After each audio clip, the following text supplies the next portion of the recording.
Oi, tudo bom? Eu sou a professora Milene, professora de língua portuguesa, e hoje vamos dar continuidade aos nossos estudos literários, ok?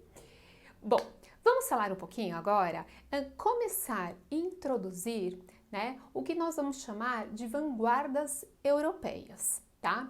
Então, para começarmos a falar das vanguardas, vamos pensar no movimento, né, que nós tínhamos comentado e essa passagem até chegar nas vanguardas. Bom, quando a gente fala, né, dos chamados pré-modernistas, inclusive temos uma videoaula falando sobre os 4 principais, nós vamos pensar que são, né? Nós já vimos e até discutimos a ideia de não ser esse pré-modernismo um movimento literário propriamente dito, né? Então, por quê? Porque são escritores diversos, né? Então, eles trabalham com uma diversidade para dar conta da própria diversidade que nós né, temos no Brasil. Então, o que acontece, tá? Eram escritores que retratavam, né, diferentes regiões do Brasil. Então, nós tínhamos o quê? Aquele que retratava o sertão, né, e falava da miséria, da seca daquela região. Ao mesmo tempo, nós tínhamos o Monteiro Lobato, que falava o quê? Do interior, né, na região do Vale do Paraíba, Taubaté. Então, nós tínhamos escritores que falavam que nem Lima Barreto, do centro do Rio de Janeiro. Então, nós temos aí uma diversidade muito grande, mas uma diversidade preocupada em criticar, em apresentar os problemas sociais do Brasil, né? Mostrando lá qual é realmente a problemática, mostrando a dificuldade que o brasileiro tinha, né? Por razões sociais, por razões econômicas, por razões políticas, e aí nós construímos o chamado pré-modernismo, tudo bem?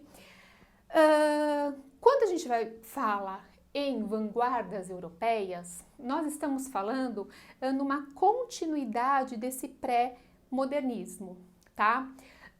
Quando a primeira geração modernista, porque o que acontece com o modernismo? O modernismo ele é dividido em 3 gerações, tudo bem? Então ele tem uma primeira geração modernista que vai trabalhar mais com o chamado nacionalismo, tudo bem? Nós vamos ter uma segunda geração modernista, e aí quando eu falei para vocês lá dos pré-modernistas, eu falei também que eles estavam muito próximo ao regionalismo, à literatura regionalista que vai ser retratada nessa segunda geração modernista. E depois uma terceira geração modernista, que já é uma preocupação mais interior, tá? Do indivíduo, tudo bem? Bom, então vamos lá. Essa primeira geração modernista, você tem que ficar muito claro para vocês que quando a gente fala nessa retomada do nacionalismo, não confunda esse nacionalismo com o nacionalismo que nós tivemos lá no romantismo, tá? Então, o nacionalismo lá do romantismo era um nacionalismo que, por conta, né, da necessidade, né, de se desvincular do que era europeu e mostrar uma nacionalidade brasileira, então foi criada a figura do índio, mas com aquelas distorções, né, que nós já comentamos, tudo bem?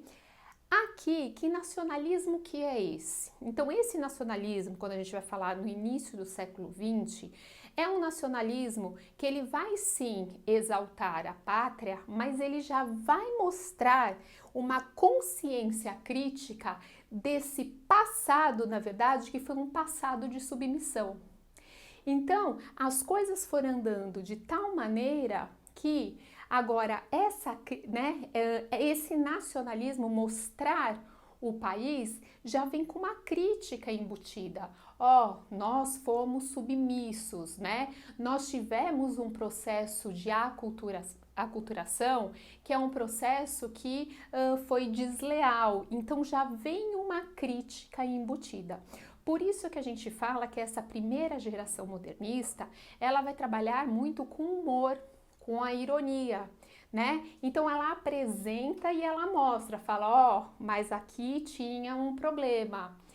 Tanto, gente, que lembram que quando nós falamos lá da primeira geração do romantismo nacionalista e que eu coloquei como exemplo para vocês a Canção do Exílio, né, de Gonçalves Dias, onde ele falava que tinha saudade, né, da terra dele, colocava a natureza, né, colocava toda uma situação assim de positiva. Grandes escritores dessa época são os escritores que vão parodiar o texto dos românticos daquela época. Justamente por isso, por ter uma visão nacionalista, porém já conseguindo enxergar, né, o que nós passamos, o quanto fomos submissos e o quanto isso vai refletir numa sociedade daquela época, inclusive de hoje em dia. Tudo bem? Então eu coloquei aqui para vocês o erro de português do Oswald de Andrade, tá? O Oswald de Andrade é um grande escritor, depois nós vamos ter uma aula somente dele, mas ele faz parte, tá, desse início do modernismo. Então ele coloca, só para vocês enxergarem como nós temos uma crítica, né, uma apresentação nacionalista, mas nós também temos uma visão diferenciada. Então eu coloquei aqui para vocês, ó, ele chama Erro de Português, tudo bem? É uma poesia escrita pelo Oswald de Andrade. Então, ó, quando o português chegou, debaixo de uma bruta chuva, vestiu o índio. Que pena! Fosse uma manhã de sol, o índio tinha despido o português. Aqui tá muito claro, gente, tá? Então aqui ele trabalha, então, olha aqui, ó, quando ele usa esse que pena, né? Você guarda aqui uma ironia muito grande, tá? Então ele tá falando que, olha, o índio foi despido pelo português e olha o que aconteceu. Olha o que isso gerou, olha o que isso acarretou, né? Quem sabe se fosse uma manhã de sol, teria sido ao contrário. Então ele coloca aqui a cultura do índio, o fato de estar, né, despido, então ele apresenta essa cultura do índio, mas ele mostra que os nossos problemas vêm desde a nossa colonização. Então vocês percebam, né, que tem sim um nacionalismo aqui embutido, mas um nacionalismo diferenciado, um nacionalismo que a gente chama de nacionalismo crítico. Tudo bem? Que mais, né? Se essa primeira geração, então, é essa geração preocupada, né, em mostrar esse nacionalismo que trabalha muito, gente, com a ironia, nós vamos ver. Ela vai trabalhar, tem uma estrutura aqui, tá? Própria da poesia dessa época, que eu vou começar a trabalhar com vocês, que vão ser justamente reflexo dessas vanguardas. Então, o que nós vamos fazer? Tá? Eu vou apresentar as vanguardas europeias para vocês, vou mostrar, na verdade, o que essas vanguardas, como elas refletiram na nossa literatura, tá? E aí nós voltaremos e começaremos a falar das gerações do modernismo, tudo bem? Então aqui eu até resumi, né, e coloquei aqui para vocês essa visão crítica de um país marcado pela diversidade e desigualdade social. Essa segunda geração, né, que nós vamos falar que depois vai ser a geração de 30, que tem essa parte social muito aflorada, esse regionalismo, nós temos uma escritora, que eu acho que todos conhecem, chamada Raquel de Queiroz. E a obra dela mais importante é chamada O 15, tá? E o que ela vai colocar aí? Ela vai mostrar justamente a vida do sertanejo nordestino, tá? E a dificuldade que ele enfrenta perante essa seca. Então, vou até ler um trechinho aqui para vocês, tá? Então, olha o que ela fala. E foram andando à toa, devagarinho, costeando a margem da caatinga. Às vezes, o menino parava, curvava-se, espiando debaixo dos paus, procurando ouvir a carreira de algum tejuaçu que parecia ter passado perto deles. Mas o silêncio fino do ar era o mesmo. E a morna correnteza que ventava passava silenciosa como um sopro de morte. Na terra desolada não havia sequer uma folha seca. E as árvores negras e agressivas eram como arestas de pedra, enristadas contra o céu. Então, tejuaçu, tá, que eu falei para vocês, é um lagarto, tá, típico da região lá da Caatinga. Percebam que ela vai colocando aqui esse país maltratado pela seca, pela miséria, o reflexo nesse povo, né? Então o povo, ao mesmo tempo que ela vai descrevendo a região, então assim, trabalha com aquela descrição minuciosa para que o leitor consiga se colocar naquela situação e sentir a mesma coisa que aquela personagem sente.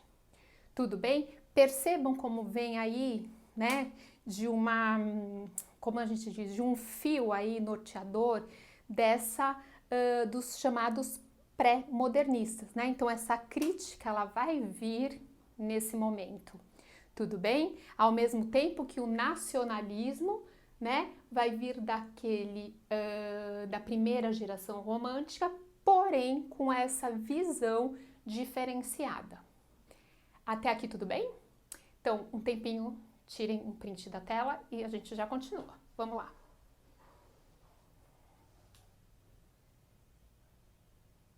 Bom, vamos lá então, né? Agora vamos pensar então nas vanguardas, tá? Então, só lembrando, gente, por que nós vamos estudar as vanguardas? Porque as vanguardas são movimentos artísticos, né, que ocorreram, tá? Um pouquinho antes ou simultaneamente quando vieram os chamados primeiros modernistas aqui no Brasil, tá? E são artistas, escritores que tiveram grande influência dessas vanguardas, tá? Então, para entender o artista, o escritor, nós vamos entender a vanguarda e qual vanguarda influenciou quem, qual escritor, ok? Bom, o termo vanguarda, ele vem assim usado, ele já foi usado a primeira vez há muito tempo atrás. É de origem latina e alemã, tá? E no século XII ele vinha como a posição, a guarda, né? A posição que vinha na frente. Então, era a guarda daquele reino e sempre aquela posição, o pessoal que vinha na linha de frente, tudo bem? Depois, no século XVIII, apareceu no seu sentido metafórico, e aí sempre com a ideia dos primeiros, tá? Então, quando a gente fala em vanguarda, são os primeiros, tudo bem? E depois, a ideia que nós temos nessa vanguarda, né? As vanguardas europeias, tudo bem? Ela surge no mesmo período, mais ou menos, que a Primeira Grande Guerra, e ela vem, né, nessa sequência Primeira Guerra, toda aquela conturbação política, social, econômica, né? Então ela vem refletindo justamente isso. Então, por definição, nós vamos trabalhar com propostas artísticas inovadoras, tá? Adequadas ao dinamismo. Olha, esse dinamismo já vem desde quando nós começamos a falar dos pré-modernistas, dinamismos dos novos tempos, tudo bem? Então, o que nós temos aqui é uma intenção, na verdade, de eliminar tudo que tinha sido artisticamente criado. Então vamos falar, né, principalmente do século XIX, um século antes, tudo bem?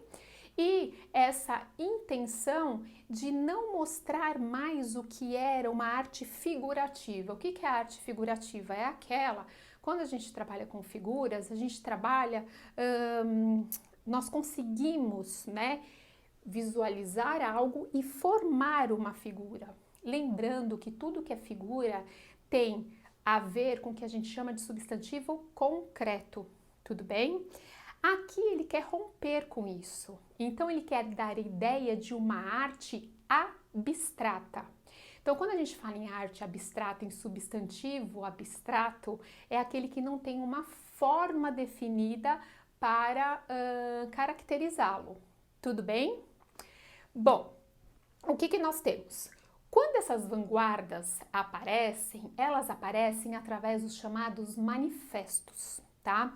Então, o artista, tá? Europeu, lá de uma determinada região, nós sabemos que a França, né, já vem desde a Belle Époque, com grande influência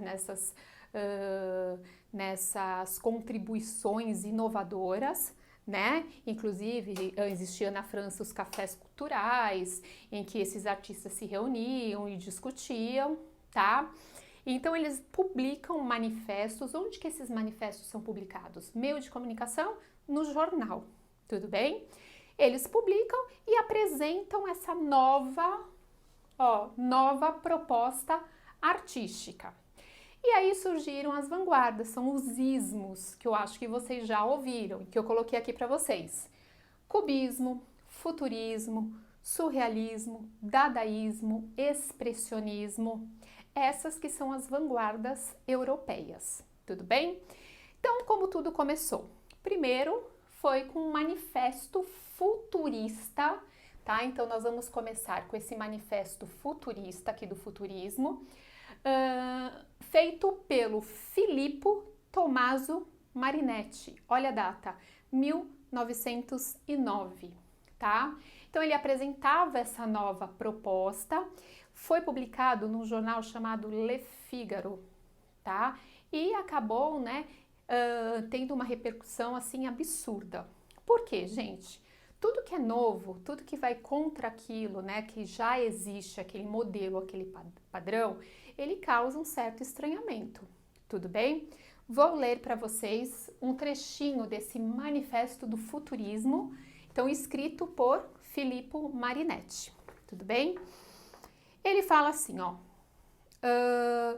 nós queremos cantar o amor ao perigo, o hábito à energia e à temeridade. Os elementos essenciais de nossa poesia serão a coragem, a audácia, a revolta. Tendo a literatura até aqui enaltecido a imobilidade pensativa, o êxtase e o sono, nós queremos exaltar o movimento agressivo, a insônia febril, o passo ginástico, o salto mortal, a bofetada e o soco. Nós declaramos que o esplendor do mundo se enriqueceu com uma beleza nova, a beleza da velocidade. Um automóvel de corrida com seu cofre adornado de grossos tubos como serpentes de fôlego explosivo. Um automóvel rugidor que parece correr sob a metralha é mais belo que a vitória de Samotrácia.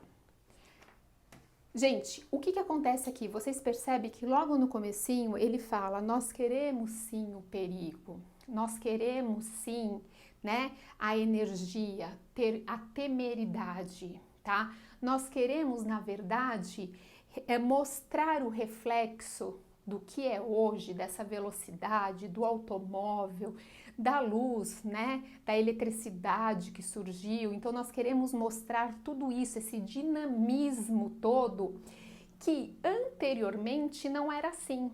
Ele comenta até que antes tinha o quê? Olha lá, o êxtase e o sono. Então, que era uma literatura, era algo voltado mais para uma coisa sem graça, algo que acabava dando sono. E eles estavam querendo fugir justamente disso.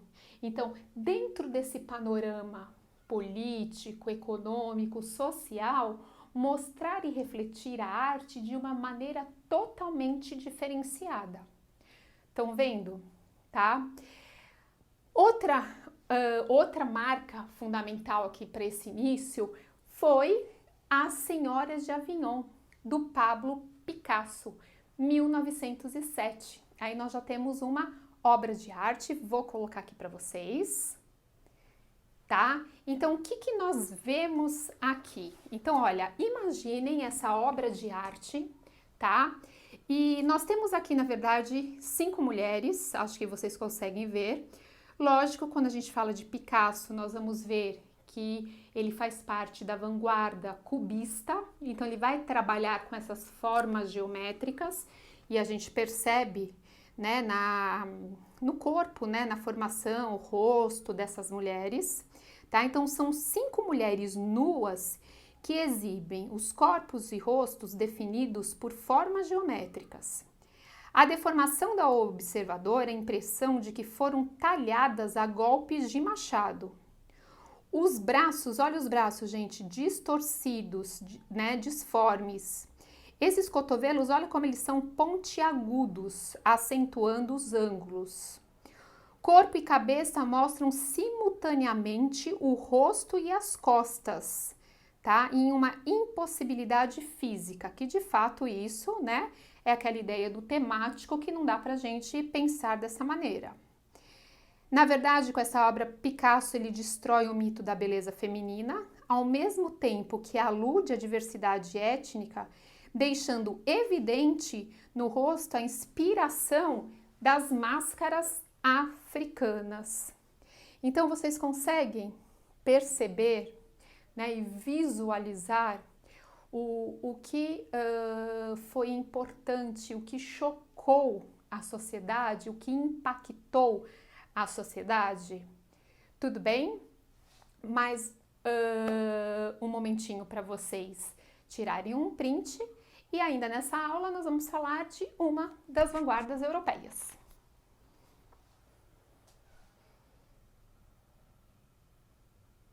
Bom, então vamos falar sobre o cubismo, que é uma das vanguardas europeias, tá?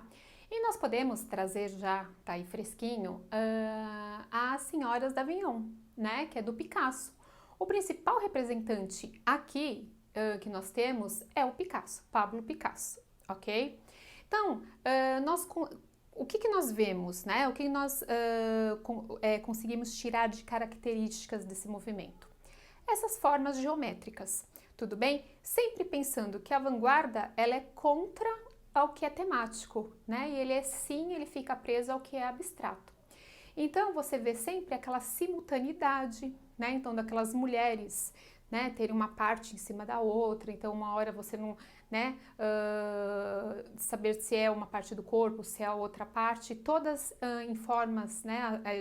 Formas geométricas, tudo bem? Então, essas são as principais características do que a gente fala dessa vanguarda chamada de cubismo.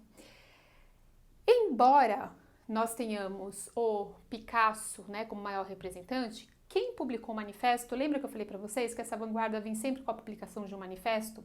Então, o Manifesto do Cubismo, 1913, também publicado no jornal, e foi do Apollinaire, aí um francês. Eu também já tinha falado para vocês da importância da França, né, desde aquela época da Belle Époque, tudo bem? Lógico que nós vamos enveredar mais para as questões literárias. Mas é importante que vocês saibam e tenham uma visão dessas vanguardas na parte mesmo de história da arte, tá? Porque essas vanguardas são muito, muito cobradas em vestibular, no Enem, tudo bem? Então, o cubismo. Esse cubismo, ele tem 2 fases, tá? Então, a gente pode colocar uma que vai até 1912, que é chamada de fase analítica, e a fase sintética, que é a partir de 1912. E elas têm umas diferenças básicas que eu gostaria que vocês vissem. Então, representando a fase analítica, nós vamos ver agora o Woman with a Guitar. Vocês sabem que meu inglês não é lá aquelas coisas, que é do Braque, tá? Então, deixa eu colocar aqui para vocês. Então, aí, ó, o que que nós estamos vendo? Nós estamos vendo, né, cores que podemos chamar de cores moderadas, tá? Formas geométricas que são apresentadas, né, típica desse cubismo, e o desmembramento das partes, né? Por que que era importante esse desmembramento das partes? Porque o artista cubista achava importante que o público, né, decifrasse o significado real, então que ele criasse, né, cada um criasse na sua mente o que aquilo de fato está representando. Tudo bem? Então, e agora como representação dessa segunda fase do cubismo, a sintética, Guitar, que daí do nosso famoso Picasso. Então vamos lá, olha aí, o que que vocês estão vendo? Então aqui a gente já percebe cores bem mais fortes, tá? Nós temos a formação do que a gente chama de figuras reconhecíveis, então você consegue perceber aqui uma guitarra, tá? E essa ideia da colagem, tudo bem? Então colagem parece que são partes que vão sendo coladas sem uma ordem certa, né? Sem uma ordem coerente, vamos falar assim. Tudo bem? Bom, então nós vamos ter aqui como principais representantes, ó, Apollinaire, o Braque, o Picasso, tá? São todos artistas bem falados e que usavam essas técnicas, né, do cubismo, tudo bem? Então sempre pensando numa arte, né, de figuras geométricas, fragmentação e decomposição. Vamos para a literatura. Bom, como que a literatura ela vai reagir a isso? Então, quando a gente fala em literatura, nós vamos ter aqui esse mesmo ilogismo, tá? Essa mesma simultaneidade com aquela picadinha de humor, tá? Então tem aquele pouquinho lá de humor. Tem que ter como se fosse um ingrediente daí. Como assim simultaneidade? Gente, tem um poema do Oswald de Andrade que ele chama Hípica, que eu vou ler para vocês agora, tá? E vou deixar até aí projetado para vocês. Ele vai mostrar exatamente essa simultaneidade. Então, assim, ele vai, né? Ele vai descrevendo, ele vai falando de vários ambientes da hípica, tá? Como se um fosse se sobrepondo ao outro. Então, ele vai fazendo essa ideia de sobreposição. Vamos lá. Olha lá, vou ler para vocês e vou colocar aí. Então, o Hípica, do Oswald de Andrade, tá? Então, ele fala assim, ó. Saltos recordes, cavalos da penha, correm jóqueis de Higienópolis, os magnatas, as meninas. E a orquestra toca chá na sala de coquetéis. Percebam, tá? Então ele vai falando da hípica, da região, né? Ele até coloca Higienópolis. E ele vai falando dos cavalos, aí depois ele coloca as meninas, aí ele coloca os magnatas. Percebam que é ilógico, não tem uma sequência. Nós temos aqui o que nós chamamos a ausência justamente desses verbos, esses artistas que passam a trabalhar com esses ideais das vanguardas, eles trabalham sem os verbos, né? Então eles trabalham muito com substantivos, tá? Então eles tiram esse excesso de adjetivos, advérbios. Ah, não tem verbo? Tem, pode ser que tenha, mas não com a intenção de usá-los realmente. Tudo bem? E quando vem um verbo, geralmente esse verbo vem no imperativo, tá? Então o imperativo é a forma neutra. Então, justamente com aquela ideia de que o próprio leitor, né, o próprio público, ele que cria o tempo dele, né? Lembrando, ó lá, sempre aquela ideia abstrata para ser criada na mente de cada um. Tudo bem? Fora isso, gente, o que tem algo também para ser comentado é a ideia dos poemas, e aí o Apollinaire trabalha bastante, e eu vou colocar aí para vocês, tá? Então, quando ele fala, né, quando ele fez esse poema a respeito da gravata, né? Então, o que que nós temos aqui? Então o da chuva caindo, né? Percebam, né, que nós temos algo muito próximo da poesia concreta. A poesia concreta, é a que você forma, né? Ela vem mais ou menos, gente, só que a poesia concreta, ela é posterior. Ela vem em 1950, tudo bem? Então ela vem assim como algo experimental, tá? E ela tem um pouquinho de diferença dessa ideia aqui que apareceu no cubismo, principalmente com Apollinaire, que é o que nós chamamos de caligramas. É a caligrafia misturada com a imagem. Então você usa a escrita para formar uma imagem. Essa que é a preocupação do caligrama, que é diferente da poesia concreta. A poesia concreta, ela também busca uma imagem, mas é uma imagem um pouco diferente, gente. A preocupação da poesia concreta é encher os espaços, não necessariamente projetar aquela imagem do que ela está escrevendo, mas elas ficam bem próximas. Então aqui nessa época, não se esqueçam, tá? São esses caligramas que eles vão misturar a palavra com a imagem, formando a imagem daquilo, tá? E que tem muita similaridade com o que a gente conhece de poesia concreta, mas essa é posterior, que vem em 1950.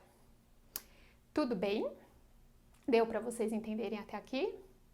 Então, nas próximas aulas, falamos das demais vanguardas, tá? Então, um beijo bem grande e até a próxima. Tempinho para o print.